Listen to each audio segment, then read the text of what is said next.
मुझे टाइम का थोड़ा इश्यू था पेपर में। क्वेश्चन थोड़े सॉल्व करने वाले थे, ट्रिकी थे थोड़े से। पेपर इजी था, पेपर टफ नहीं था। जी मैम, वो थे थोड़े से लेंथी, यानी कि सॉल्व करने वाले थे क्वेश्चन। वो अब आप लोगों की स्पीड एक्सटेंड करनी है हम लोगों ने, क्योंकि अब आप मैथ के स्टूडेंट हो। माइनर कोर्स के स्टूडेंट होते तो फिर हमने उन्हें ऑटोमेटिकली टाइम कर देना था। टाइम वैसे भी मैंने इतना कम टाइम भी नहीं दिया था, कहा मैंने 30 मिनट्स था, लेकिन 30 के बाद मैंने 5 मजीद मिनट दिए थे। उसके बाद फिर मैंने 5 मिनट मजीद और देने के बाद मैंने उसे बंद किया था पेपर को। मैम लेकिन हमने जल्दी जल्दी सबमिट कर दिया था ना। जल्दी बच्चे में कर बच्चे हैं दिया ना, था, मेरे मुझे पास पता था टाइम लगेगा। तमाम स्टूडेंट्स की जैसे जैसे सबमिशन हुई है उसके साथ टाइम भी आया हुआ है। जी मैम।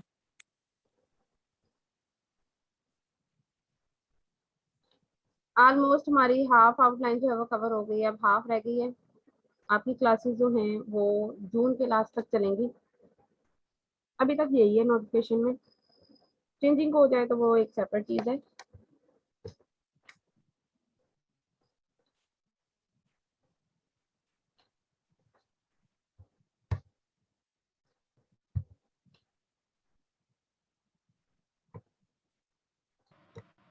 अब मैं बुक से नहीं करवा रही अभी फिलहाल, क्योंकि बुक पे थोड़ा डायरेक्ट किया हुआ है।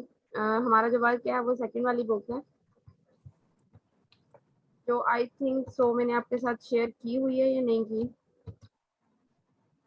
Notes on geometry bye Alma जी रीस के हैं, नोट्स हैं। ये बुक है पूरी, उसने नोट्स के नेम से इसको नेम दिया हुआ है बुक को। पूरी एक बुक है, 124 प्लस पेजेस इसके अंदर पाए जाते हैं।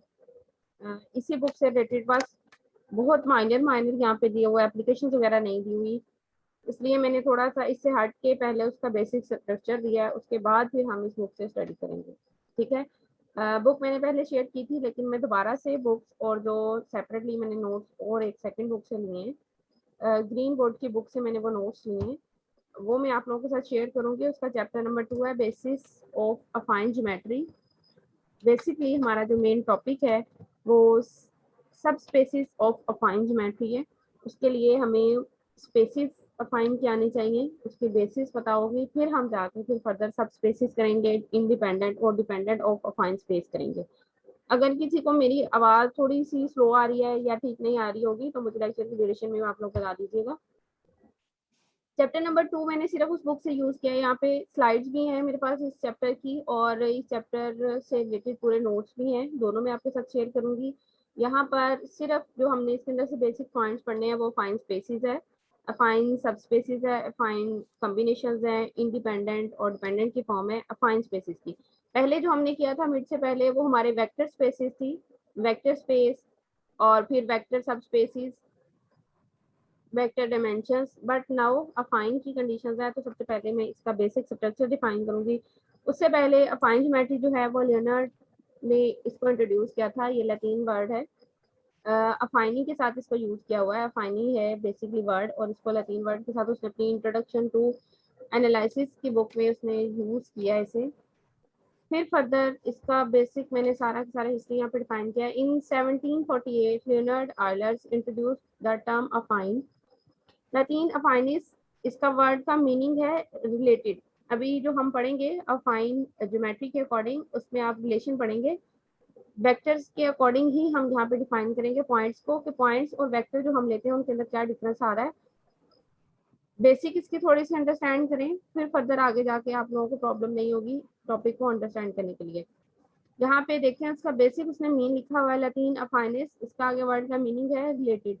रिलेटेड, रिलेटेड क्या होता है, रिलेशन होता है, किस तरह दो चीजें आपस में रिलेट हो रही हैं या ज्यादा चीजें कैसे रिलेट हो रही हैं, जो लैटिन वर्ड में इसको फाइन को रिलेटेड ही बोला जाता है। इन हिज बुक, उसने अपनी जो बुक है introduction in analysis infinite term, volume 2 chapter उसका 8 था। इन 1826 में एगस्ट मोबियस ने इसको अपनी अफाइन ज्योमेट्री को चैप्टर नंबर 3 के अंदर यूज किया। फिर फर्दर जो है फ्लिक्स क्लेन ने इसको टोटली यूक्लिडियन ज्योमेट्री के साथ रिलेट किया है। फिर फर्दर ये आगे मूव होता गया, जस्ट हमने यूक्लिडियन ज्योमेट्री तक पढ़ना है, फाइन एंड यूक्लिडियन ज्योमेट्री। आगे special theory, relative theory, parallel transpose, mathematical physics, ये सारी इसके साथ रिलेट हुई है, फाइंड ज्योमेट्री से ही आगे फर्दर इसका रिलेशन इंट्रोड्यूस हुआ हुआ है।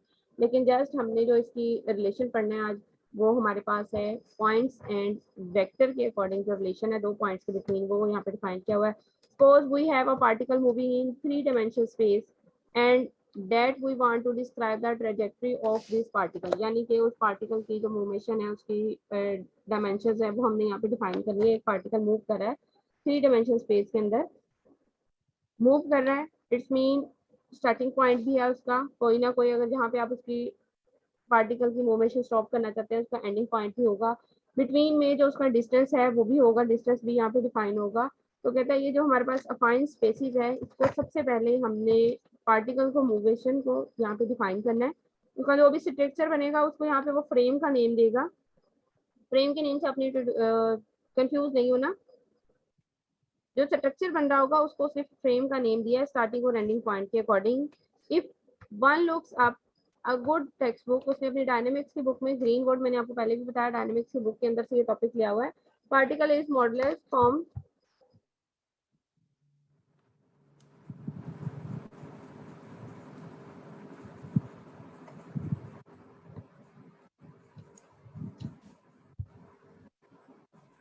one finds out that the particle is modeled as a point। Particle by particle हमारे पास मूव कर रहा है, एक पार्टिकल एक पॉइंट वाइज मूव करेगा तो उसका एक मॉडल बनेगा and that the position of this point, कहता है जो भी पॉइंट हम वहां पे यूज करेंगे उसकी जो पोजीशन है x is determined with respect to a frame. One by one अगर जैसे आप कोई सा भी ग्राफ बनाते हैं या स्ट्रेट लाइन ड्रा करते हैं, स्ट्रेट लाइन पे हम किसी भी चीज की अगर मूवमेशन चेक करें तो एक पॉइंट के बाद क्लोजेस्ट में साथ साथ अगर पॉइंट चूज करते जाएं वो सारे के सारे पॉइंट्स आपस में मैचअप होके एक लाइन बना रहे होते हैं। यहाँ पे भी पार्टिकल कहता है जैसे जैसे मूव होगा उसका एक मॉडल बनेगा पॉइंट्स का जो मॉडल है उसकी कोई ना कोई पोजीशन भी होगी और वो एक फ्रेम प्रेजेंट करेगा 3 डायमेंशन के अंदर बाय अ वेक्टर, एक वेक्टर की फॉर्म में, क्योंकि यहाँ पे स्टार्टिंग और एंडिंग पॉइंट्स आ रहे हैं इसके अकॉर्डिंग यहाँ पे एक फ्रेम बनेगा। A frame is a pair, a frame क्या होगा, पेयर होगा। और यहाँ पे ओरिजिन हम समटाइम यही लेते हैं कि ओरिजिन से हमने अगर स्टार्ट किया तो वो हम ओरिजिन ले रहे हैं विच इज अ पॉइंट, ये भी एक पॉइंट होता है। Together with the basis 3 vectors, 3 vectors की जो बेसिस हैं बेसिकली R3 की जो बेसिस हैं स्टैंडर्ड बेसिस जिसे बोलते हैं E1 E2 E3, vector space के अंदर भी सेम बेसिस ही ली जाती हैं। इसके अंदर E1 किसके इक्वल होता है, आप में से कोई मुझे बताएगा E1 के पॉइंट्स मुझे डिफाइन करेंगे। 1 0 0 E2 0 1 0 सिमिलरली E3 0 0 1। बिल्कुल, यहाँ पे ये देखें दोबारा से पॉइंट भी लिखे हैं, बहुत बेसिक सारा यहाँ पे इंट्रोडक्शन मेंशन किया। For example the standard basis form in R3 has origins, origin के अकॉर्डिंग कहता है आप यहाँ पे डिफाइन करें ओरिजिन हमारे पास क्या होगा 0 0 0 फॉर्म है, basis 3 vectors E1 E2 E3। The positions of a point X is then defined by a unique vector from 0 to x, जो हमने x यहाँ पे पॉइंट लिया होगा 0 से x तक एक जो पोजीशन डिफाइन हो रही है उसे हमने यहाँ पे बोलेंगे यूनिक वेक्टर। सेकेंडली जो उसकी डायरेक्शन यूज करोगे वो हमारे पास आ जाएगी फ्री वेक्टर की फॉर्म में, वो भी आगे मेंशन है यहाँ पे। बट वेट अ मिनट, कहता है wait a minute, this definition seem to be defined frames and the position of a point without defining what a point is. Position हमने डिफाइन की है, हमें ये नहीं पता कि हमने पॉइंट क्या लिए, तो इसके लिए कहता है हम क्या करेंगे, 2 पॉइंट्स लेते हैं ओरिजिन से थोड़ा सा हट के डिफाइन किया, यहाँ पे 2 पॉइंट्स यूज किए हैं। ये सारा मैं इसको ब्रीफली डिफाइन करने से पहले इसकी बेसिक जो डायग्राम है वो यहाँ पे डिफाइन करती हूँ। 3 डायमेंशन की स्पेस ली है, सेंटर में ओरिजिन है, एक्स वाई जी कोई सा भी लिया है, सिर्फ अभी यहाँ पे जनरली हम बात कर रहे हैं। ए एक पॉइंट है, इससे हमारे पार्टिकल की मूवमेशन स्टार्ट हुई है, ये ए मेरे पास एक पॉइंट है, पार्टिकल की मूवमेशन स्टार्ट हुई है, ये बी तक जाना है, 1 बाय 1 वो मूव हो रहा है और फिर फर्दर वो मूव करके कहता है कहाँ पे चला जाता है, पॉइंट बी तक। ये दोनों डिफरेंट पॉइंट्स हैं, पॉइंट ए और बी को अगर हम मैच करते हैं पोजीशन के हिसाब से तो वो एक बनता है वेक्टर। वेक्टर को जो भी नेम दिए हैं ए बी सी वो हम सेपरेटली बाद में नेम देंगे। यहाँ पे ए और बी जो है ये हम कैसे यूज करते हैं, अगर हमें कहा जाए कि एक वेक्टर है या 2 पॉइंट्स का डिफरेंस है, ए और बी दो एक लाइन का स्टार्टिंग और एंडिंग पॉइंट है और आपने उस लाइन का डिस्टेंस फाइंड करना है, तो हम डिस्टेंस कैसे फाइंड करते हैं लाइन का।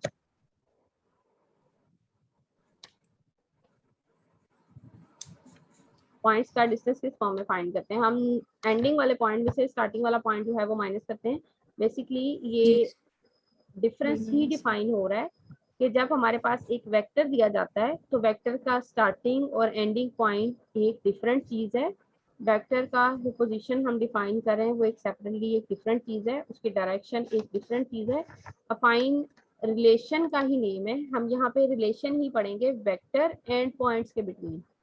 दो पॉइंट्स को जब हम मिलाते हैं तो वो एक वेक्टर की फॉर्म बनाता है। पॉइंट्स वेक्टर नहीं होते, उनके बिटवीन का जो गैप बनता है वो हमारे पास वेक्टर की फॉर्म में बनता है। अब यहाँ पर वही चीज उसने एक्सप्लेन की है जो नीचे डायग्राम में दी हुई है। Let us identify points with elements of R3। यहाँ पे R3 के अकॉर्डिंग वर्क हो रहा है, Rn तक हम यही वर्क करेंगे। If so given any two points, यहाँ पे दो पॉइंट्स लिए हैं A एंड सेकेंड पॉइंट यहाँ पे यूज किया है B, there is a unique free vector. अब एक चीज यहाँ पे थोड़ी सी आप लोगों ने माइंड में रखनी है, ये A एंड B, ये A और ये B सेपरेट A B हैं। आगे फर्दर जो ए बी मेंशन किया बोल्ड में, ये सेपरेट ए बी है, ये वही सेम ए बी नहीं है। ठीक है, इसको यूनिक फ्री वेक्टर, ऊपर यूनिक वेक्टर के साथ भी नेम दिया था और मैंने आपको कहा था फ्री वेक्टर के साथ भी इसको बोला जाता है। यूनिक फ्री वेक्टर बोले या यूनिक वेक्टर बोले, कोई सा भी वेक्टर बोला जाता है। कोई इससे भी दो पॉइंट्स लिए A and B, there is a unique free vector denoted A B from A to B. इसके बिटवीन में एक फ्री वेक्टर है जो हमने ए और बी को मिलाया है, उसके अकॉर्डिंग जो लाइन बनी है वो एक वेक्टर है। अब वो वेक्टर क्या है, वो फ्री वेक्टर का उसने नेम दिया। ए और बी से, ए से बी की तरफ जो हमारे पास एक वेक्टर बना है उसे फ्री वेक्टर का नेम दिया। अब फ्री वेक्टर बेसिकली क्या है वो आगे मेंशन किया है। A B is equal to b1 minus a1, b2 minus a2, b3 minus a3। Note that, ये सिर्फ फ्री वेक्टर इस फॉर्म में डिफाइन किया। नोटी डेट आगे कि b is equal to a plus A B. अगर आप ये देखें, ये मेरे पास b है और ये मेरे पास क्या है a। ये सारा आगे जो रिलेशन बन रहा है ये रिलेशन स्पेसिस की फॉर्म में बनेगा। लीनियरली डिपेंडेंट और इंडिपेंडेंट फॉर्म भी साथ साथ ही मेंशन होगी। आपने माइंड में रखना है कि हमने ये वर्क किस फॉर्म में किया है। लास्ट पे चैप्टर नंबर 6 में जो हमने वेक्टर स्पेस की थी उसके अंदर भी ये चीज मेंशन थी कि अगर किसी भी वेक्टर को किसी भी स्केलर के साथ मल्टीप्लाई कर दें तो वो वेक्टर ही रहता है। दो वेक्टर्स के अंदर जो रिलेशन है उसके अंदर एक रिलेशन है, या तो वो वेक्टर किसी भी वेक्टर के साथ मल्टीप्लाई कर दें तो वो फर्स्ट वाले वेक्टर के इक्वल आ जाएगा, या उसे किसी भी ऐसे स्केलर के साथ मल्टीप्लाई करें कि वो फर्स्ट वाले स्केलर के साथ आए, या सेकेंडली उसमें कुछ भी ऐड या सब्ट्रैक्ट करके हम उसे दूसरे वेक्टर के अकॉर्डिंग इक्वल लिख सकते हैं। यहाँ पे भी यही चीज है कि ए और बी दो डिफरेंट पॉइंट्स हैं। ए बी उन पॉइंट्स के अकॉर्डिंग जो हमारे पास वेक्टर आया है वो यहाँ पे डिनोट किया है। अब बी के अंदर रिजेम्बलेंस पाई जाती है ए के अकॉर्डिंग, बट वो क्या है कि ए के अंदर, इस ए पॉइंट के अंदर हम अपना ए बी वाला जो वेक्टर फ्री वेक्टर है उसको अगर ऐड करते हैं तो वो दोनों आपस में क्या आ जाते हैं, इक्वल आ जाते हैं। बेसिकली ये डिस्टेंस ही है कि बी से ए के फॉर्म में हमने अगर वापस आना है तो हम उसके अंदर वो चीज ऐड कर देंगे तो हमारे पास वही हम बी पे ही वहीं पे ड्रॉप रहेंगे। Addition being understood as addition in R3। अगर आपको ये समझ आ गई है, ये नीचे तो वैसे उसने मेंशन किया हुआ कि R3 के अकॉर्डिंग हम R3 में किस फॉर्म की एडिशन करते हैं। ये मेरे पास B के पॉइंट्स हैं, अगर आप इसको लेफ्ट साइड पे B के पॉइंट्स को यहाँ पे मेंशन करें, ये B के पॉइंट्स हैं। अगर आपके पास कॉपी पेंसिल है तो इसमें मेंशन करें, ये B के पॉइंट्स हैं, B1 B2 B3। अब एक ही जगह पे A के पॉइंट्स को मेंशन करें, यहाँ पर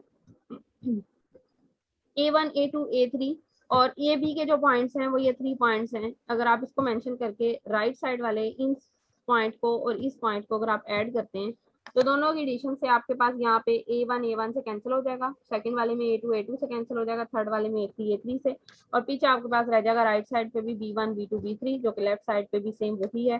तो इट्स मीन यही उसने मेंशन किया है। Addition being understood as addition in R3 के अकॉर्डिंग जो एडिशन होती है उसे अंडरस्टूड है कि हमारे पास कोई से भी दो डिफरेंट पॉइंट्स हैं उसके अंदर अगर आप वेक्टर को ऐड कर देते हो, फ्री वेक्टर की फॉर्म में अगर वेक्टर को ऐड करते हो तो हमारे पास वही जो पॉइंट हम जहाँ पे डिफाइन हो रहे थे वही वहीं पे स्टॉप वहीं पे पहुंच जाता है। अगर अब ये सेम चीज मैंने ए के लिए करनी है कि मैंने ए फाइंड करना है तो आप किसको किस फॉर्म में फाइंड करोगे। डिफाइन तो नहीं करना हमने फर्दर, सिर्फ मैं यहाँ पे पूछ रही हूँ पॉइंट कि अगर हमारे पास इस फॉर्म में दो पॉइंट्स दिए गए हैं और एक फ्री वेक्टर है और आपको कहा जा रहा है कि स्टार्टिंग वाला पॉइंट आपने यहाँ पे फाइंड करना है, जो कि हमने यहाँ पे देखे एंडिंग वाले के अकॉर्डिंग यहाँ पे डिफाइन किया है कि स्टार्टिंग वाले के अंदर फ्री वेक्टर को अगर आप ऐड करते हो तो हमारे पास वही पॉइंट जहाँ पे हमने एंड करना है उसी पॉइंट पे पहुंच जाते हैं। अब एंड वाले पॉइंट से हमने स्टार्टिंग वाले पे आना है, तो हम क्या करेंगे, ए बी को उसमें से माइनस कर देंगे बी में से, तो हम दोबारा से वहीं आ जाएंगे जो हमने स्टार्टिंग से चूज किया था point E. In the standard frame given a point x, अब हमने यहाँ पे एक एक्स पॉइंट लिया,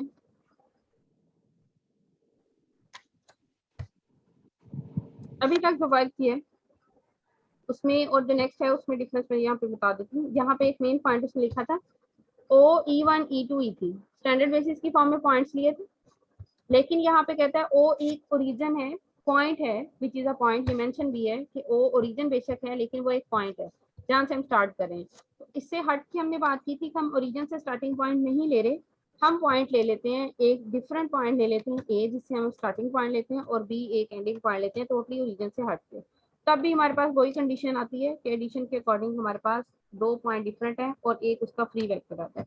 अब वापिस अपने वर्क पे चल रहे हैं कि हमने वही ओरिजिन लिया है, ओ ओरिजिन के पॉइंट के अकॉर्डिंग लिया, तो पोजीशन वेक्टर क्या बनेगा, मेरे पास पोजीशन फॉर्म बनेगी ओ एक्स, तो एक्स वही पॉइंट आएगा। इसका ये बिल्कुल मीन नहीं होता यहाँ पे ओ नहीं, ओ पॉइंट है 0 माइनस x1 की फॉर्म है, x1 minus 0 x2 minus 0 x3 minus 0, point itself है, इसलिए कहता है यहाँ पे इसको सिर्फ हम 0 को मेंशन नहीं करते, अदरवाइज ये मेंशन इसके साथ होता है।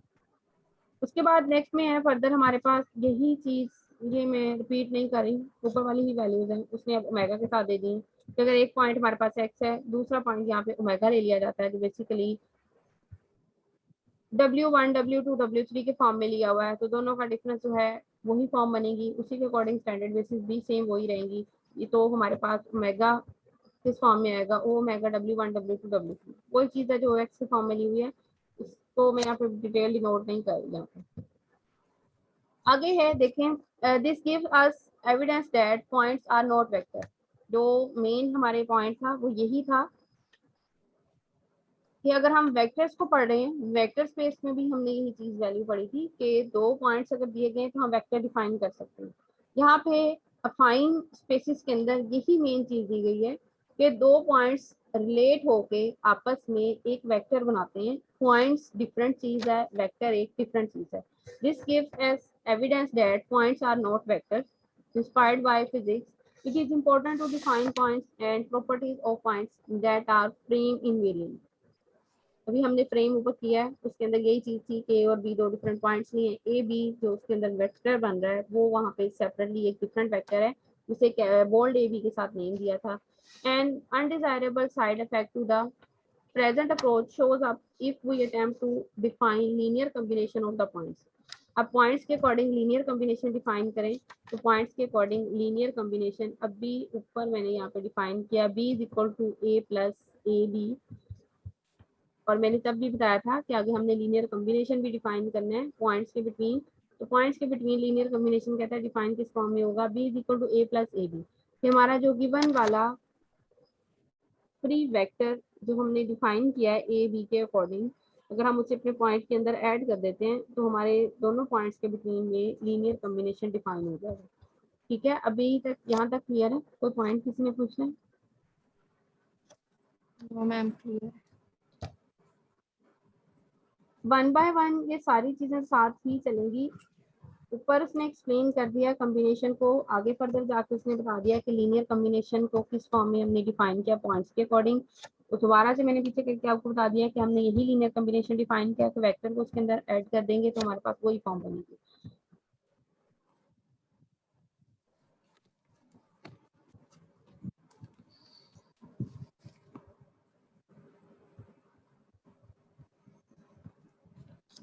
We discover a major difference between vectors and points.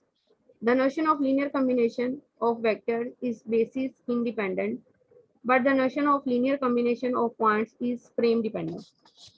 मैंने जो हाईलाइट किया है यहाँ पे, इसका मीन अब आपने मुझे बताना है। अभी जो हमने ऊपर वर्क किया है वो ही उसने यहाँ पे मेंशन कर दिया इन लाइंस।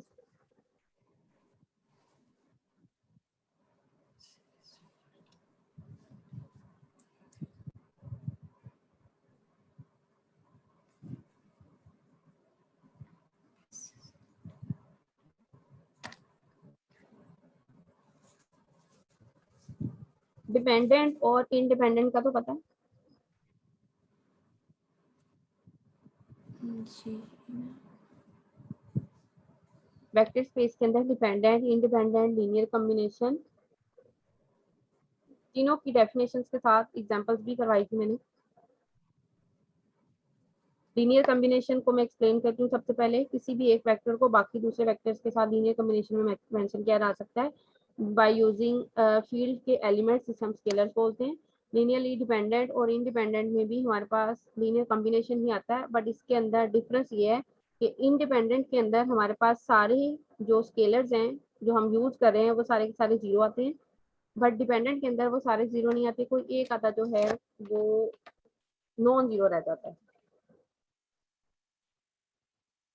सबसे फर्स्ट वाली लाइन है वो डिस्कवर अ मेजर डिफरेंस, जो भी हम कर चुके हैं कि वेक्टर एक सेपरेट चीज है, पॉइंट सेपरेट चीज है। The notion of linear combination of vector is basis independent. Linear combination जो वेक्टर्स का है वो बेसिस इंडिपेंडेंट है, क्योंकि हम इसे किसी भी स्केलर के साथ मल्टीप्लाई करके अपने पॉइंट्स को वहां पे डिफाइन कर सकते हैं, जो ऊपर मैंने डिफाइन किया b is equal to a plus A B की फॉर्म में। But the notion of linear combination of points is frame dependent. Linear combination के अकॉर्डिंग कहता है वो डिपेंड करेगा फ्रेम डिपेंडेंट पे कि हमारे पॉइंट्स किस फॉर्म के हैं। हम उसे लीनियर कॉम्बिनेशन में मेंशन कर सकते हैं, नहीं कर सकते, उसके लिए हमें जरूरत पड़ती है वेक्टर की।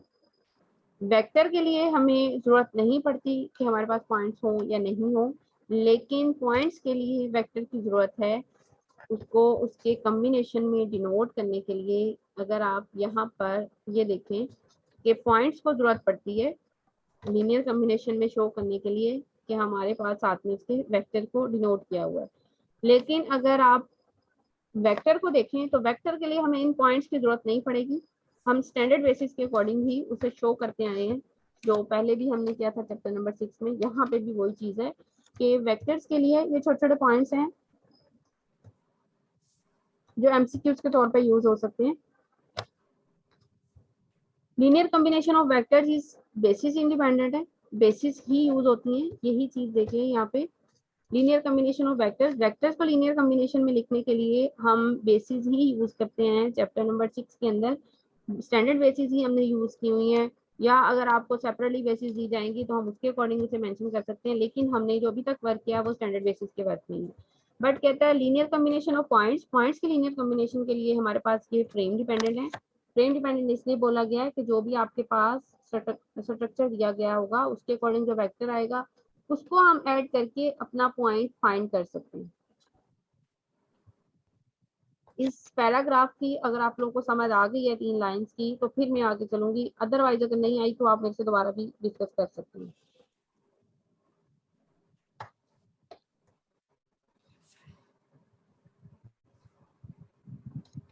क्लास अगर पॉइंट क्लियर नहीं हुआ आप मेरे से डिस्कस कर सकते हो, कोई इशू नहीं है मुझे दोबारा बताने में। मैम फ्रेम जो है, मतलब फ्रेम हम किसको कहते हैं? फ्रेम हम जो ऊपर स्ट्रक्चर बना रहे हैं,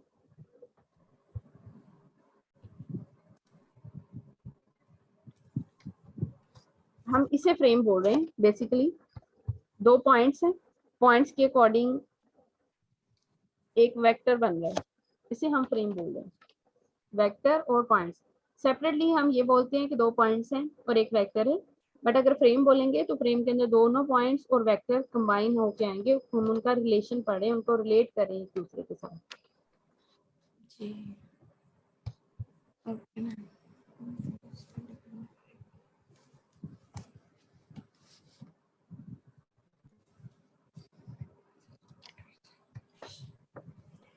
मैं इसको दोबारा से रिपीट कर देती हूँ।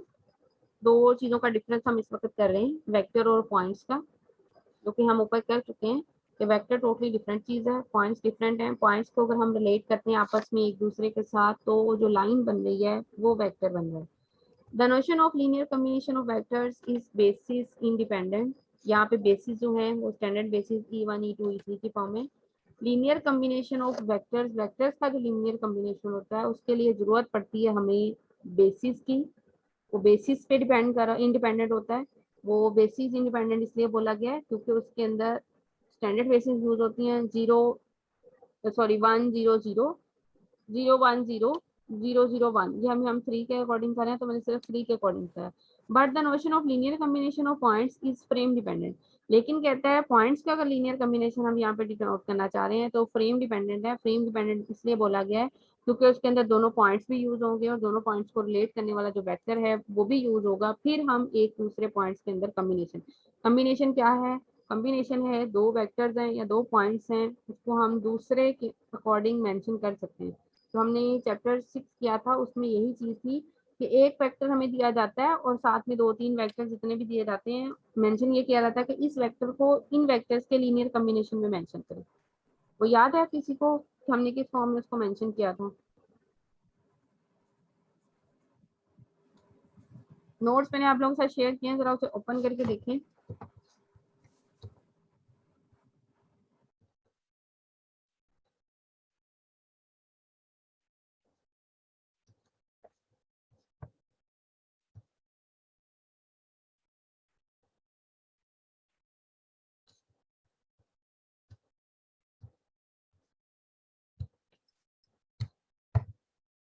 ये देखते हैं,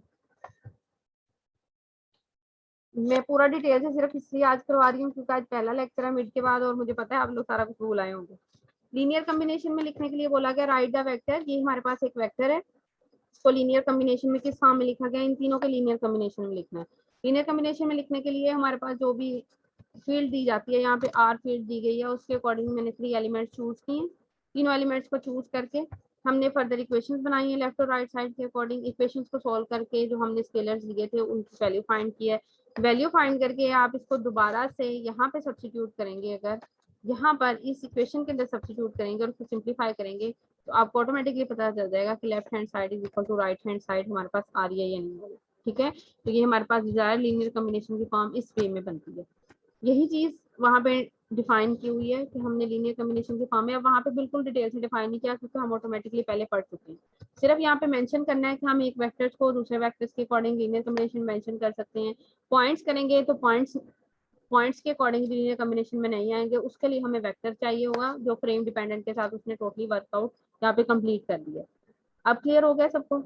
आगे फर्दर जो है, in order to salvage the notions of the linear combination of the points, some restrictions is needed. The scalar coefficients must add up to 1.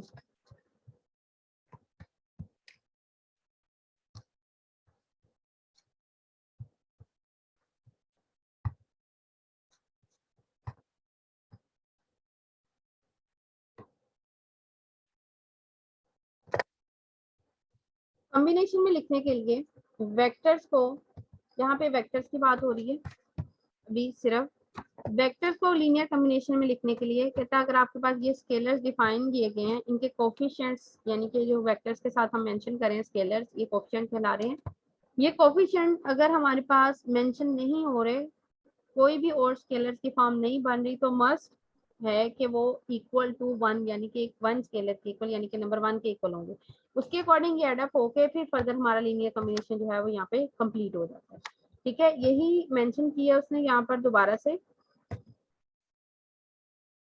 कि लीनियर कॉम्बिनेशन के पॉइंट्स के अकॉर्डिंग मेंशन करने के लिए ये जरूरी है कि कोफिशिएंट्स कोई से भी स्केलर होंगे, या सेकेंडली इस फॉर्म में भी हो सकता है कि वो एडअप होके 1 की फॉर्म के साथ रिस्ट्रिक्शंस को कंप्लीट करें।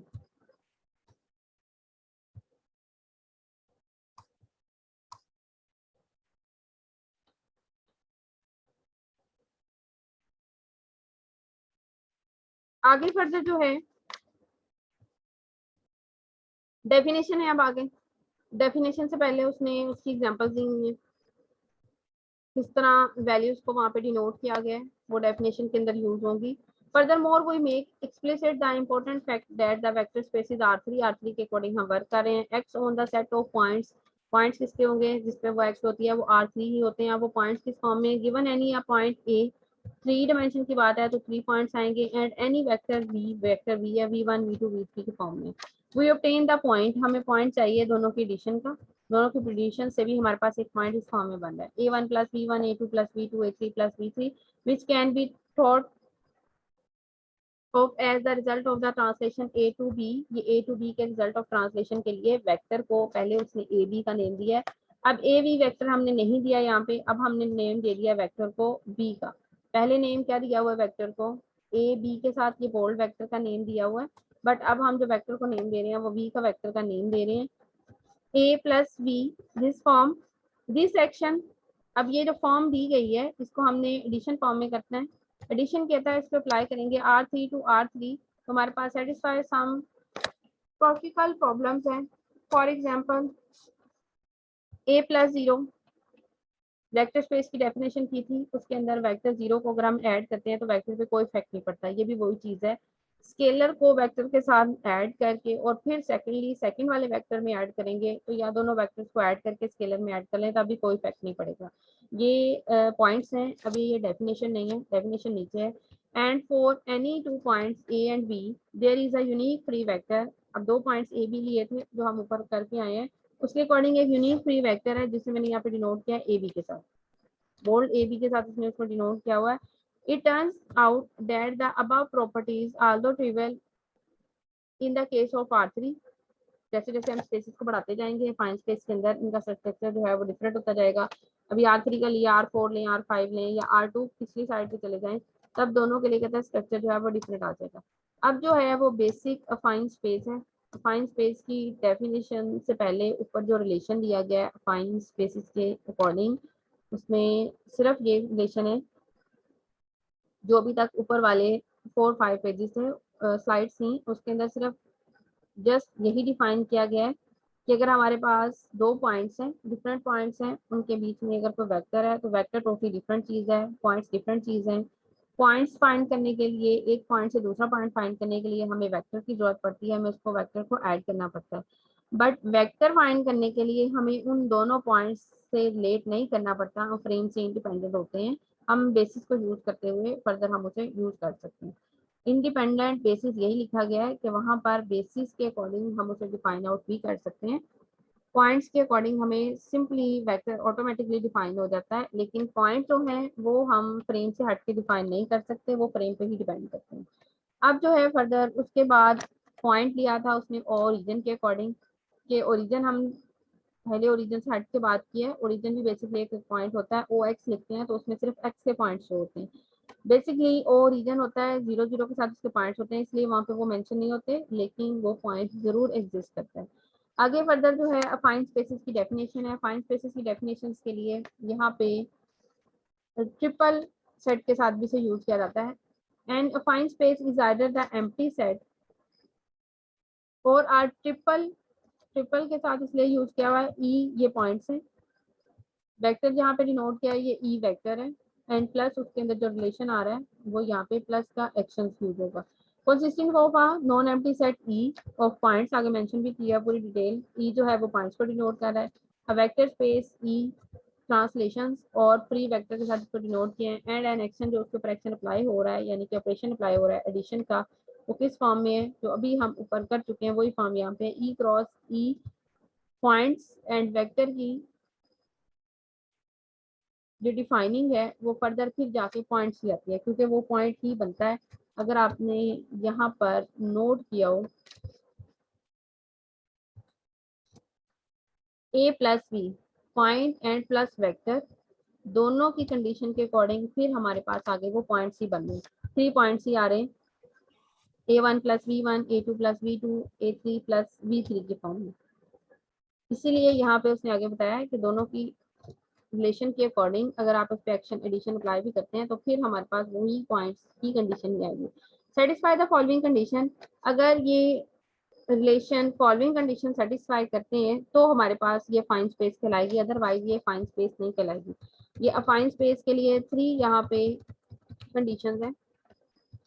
तीनों कंडीशन जो हैं वो रिलेटेड टू वेक्टर स्पेस की डेफिनेशंस के रिलेट ही हैं, बट थर्ड वाली जो है उसमें थोड़ा सा उसमें डिफरेंस किया हुआ है। फर्स्ट वाली में a plus 0 is equal to a, 0 भी वेक्टर है, सॉरी पॉइंट है यहाँ पे, a plus 0 is equal to a for every a belongs to e।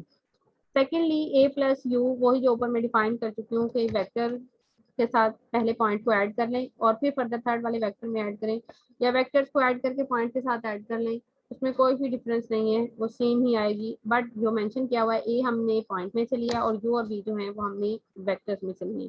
For any 2 points A और बी, अब थर्ड वाली हमारे पास जो कंडीशन है ए और बी दो कोई से भी पॉइंट्स हैं, there is a unique u, कोई सा भी यूनिक वेक्टर है, such that A plus u is equal to B. यहाँ तक इसकी डेफिनेशन जो है वो कंप्लीट हो जाती है। अब इसी चीज को उसने आगे फर्दर मेंशन किए।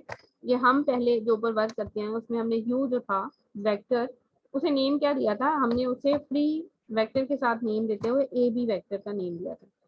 अब ए बी के साथ मेंशन किया जाए बुक्स के अंदर या सेपरेटली किसी और वेक्टर के साथ मेंशन किया जाए, साथ में ये मेंशन होगा, जिससे आपको अंडरस्टूड हो जाएगा कि यू वेक्टर है जो कि हमने वेक्टर स्पेस के अंदर से चूज किया। ए बी अगर मेंशन किया हुआ है तो यहाँ पे ए बी लिखा जाएगा, A B belongs to E, E जो भी उसने वेक्टर स्पेस ली होगी उसके अकॉर्डिंग।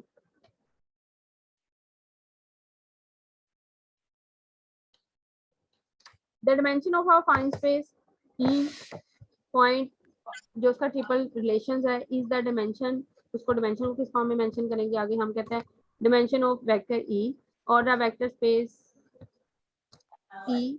फॉर सिंपलिसिटी इसको डिनोट सम टाइम ये भी किया जाएगा डायमेंशन ऑफ ई, किसी भी तरह डिफाइन किया जाएगा तो इसका एक ही मीन है कि वेक्टर स्पेस के लिए हम इसके डायमेंशन को डिफाइन कर रहे हैं, पॉइंट्स के अकॉर्डिंग इसको डिफाइन नहीं कर रहे। अभी आज तक के लिए इतना ही काफी है, आगे उसकी कंडीशंस के अकॉर्डिंग डिफरेंट वेज में डिफाइन किया हुआ है वो हम हल करेंगे। माइक इसका चल रहा है, माइक बंद करें। असद अली अपना माइक बंद करें। लेक्चर में से किसी को कुछ भी पूछना है तो अभी आपके पास 1 मिनट है, पूछ सकते हैं या मीटिंग दोबारा से ज्वाइन कर सकते हैं।